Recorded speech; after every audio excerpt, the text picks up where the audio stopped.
पिछले 6.5 साल के अंदर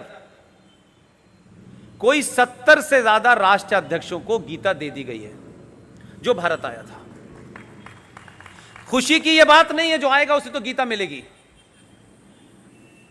जो मेरा इंटरप्रिटेशन है वो दूसरा है।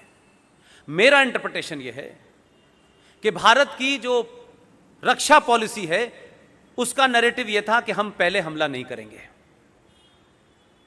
क्योंकि जो पूर्व सरकारें थी वो इतने हाई कॉन्फिडेंस के लोग थे कि उनको मालूम था कि उन पे हमला होगा, उसके बाद भी जिंदा बच जाएंगे और जिंदा बचेंगे फिर हम हमला करेंगे। तो ऐसी लो आईक्यू की हाई कॉन्फिडेंस की हमने सरकारें नहीं देखी।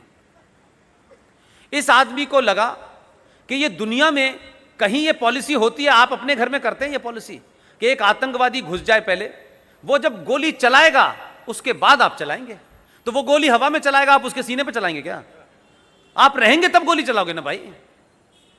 इस आदमी ने बिना किसी कैबिनेट की मीटिंग के, कोई डॉक्ट्रिन नहीं थी हमारे यहां ये, लेकिन जैसे हमारे यहां महात्मा गांधी को महात्मा गांधी आप कहते हैं, और जब ये पूछते हैं कि महात्मा गांधी को महात्मा गांधी कहने के लिए भारत के संविधान में कहां संशोधन हुआ, संसद में कहां बात आई कि इनको महात्मा गांधी कहा जाए, तो पता चला आरटीआई में कि नहीं, ऐसी तो कोई बात ही नहीं है। आप अपने मन से कह रहे हैं, मत कहिए। तो बहुत सारी पॉलिसीज हमारे यहां बन गई, लेकिन कभी वो डॉक्ट्रिन नहीं बनी। तो ये जो हुआ कि साहब हमारे तो पॉलिसी ऐसा है कि हम पहला हमला नहीं करेंगे।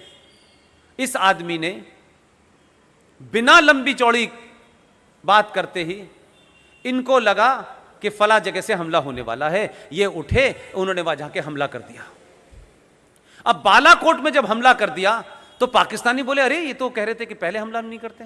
बोले कि अब दिल्ली में लोग बदल गए हैं। एक घटना ने आपकी पॉलिसी बदली, और उस पॉलिसी के बाद में जरा ध्यान रखें, ये पुरानी घटना नहीं है, जरा जाकर के देखिएगा मेरी बातों को। जिस वक्त बालाकोट पे हमला हुआ तो उस हमले में आपका एक आदमी उधर रह गया। आप पूरी दुनिया की प्रतिक्रिया से यह अंदाजा लगा सकते हैं कि आप कितना तगड़ा होमवर्क किया है। एक देश ने यह नहीं कहा कि भारत ने यह गलत किया है, उनकी बाउंड्री लागी है, क्योंकि उन 70 देशों का अगर आप रिएक्शन पढ़ें, सबने गीता पढ़ी थी।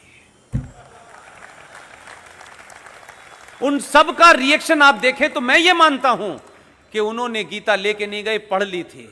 इसीलिए काका ने फोन किया अमेरिका से, इसको जल्दी छोड़ दो अभिनंदन को, ये गीता का आदमी है, ये चाणक्य के मानने वाले लोग हैं, अग्नि लगा दिए शाम तक, हमें पता नहीं है तुम रहोगे नहीं रहोगे, इसको छोड़ो जल्दी। जैसा था वैसे ही छोड़ दिया। आप समझ रहे हैं क्या कहते हैं, पाकिस्तान ने हमारे ऊपर बड़ा एहसान किया। शाम को वो भी आ जाते जो थे पकड़े हुए, उन्होंने कहा यह आदमी गीता का जानने वाला है और गीता ही पढ़ता है, उसमें लिखा है इसके बाद इसे क्या करना है। आपको नहीं पता हमारे देश ने अग्नि अलर्ट पे रखी हुई थी। तो कैसे फर्क चलता है, कैसे दुनिया की राय आपके बारे में बदल जाती है, और कैसे आप एकदम पॉलिसी को बदलते हैं तो दुनिया बदल जाती है। आप जब घिघियाते थे, गिड़गिड़ाते थे, तो जरा सी कोई बात होती थी, कोई कह देता था तो आपके हाथ पैर कांपने लगते थे। आज 370 पे सीएए के ऊपर काका यहां आए, बोले this is the internal matter of India. यह बात नहीं थी। इसलिए मैं बार बार ये भाव आपके अंदर पैदा करना चाहता हूं, काम कोई भी कीजिए, छोटा सा कीजिए। इसलिए मैंने मराठे जी ने जो काम किया है, इसका सदियों तक इंपैक्ट रहेगा। हम सबको इस आंदोलन को घर तक पहुंचाना है। आप सबने मेरी बात पूरे धैर्य के साथ, पूरे तहम्मुल के साथ सुनी। आप जब जब बुलाते हैं मैं तब तक आऊंगा। मुझे लगता है कि मुंबई और महाराष्ट्र या गुजरात में, जहां लोग मुझसे बार बार ये पूछते हैं कि ये दो वो जगह हैं जहां पहले से इतने राष्ट्रवादी हैं, वहां जाने की क्या ज़रूरत है। मैंने कहा यार कि पहले तक तो मैं समझता था कि बात ठीक है, लेकिन जो अभी आपके यहाँ बंदर बांट हुआ है सत्ता का, उसके बाद लगा कि यहाँ राष्ट्रवाद की ज़्यादा ज़रूरत है। इसलिए कुछ लोगों को बताना है, सत्ता के लालच में अपने कम से कम उस बाप को तो मत भूल जाओ जिसने पूरी दुनिया के अंदर एक ही शब्द से अपना नाम कमाया था। वो बोलता था और बिहार में लोग कपकपाने लगते थे।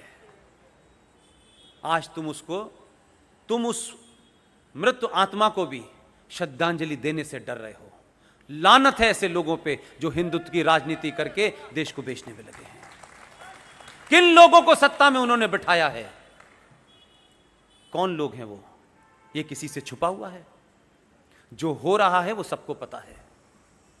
इसलिए आपने भरोसा किया, वोट दिया, दोबारा गलती मत करिएगा। बहुत बहुत शुक्रिया, थैंक यू वेरी मच।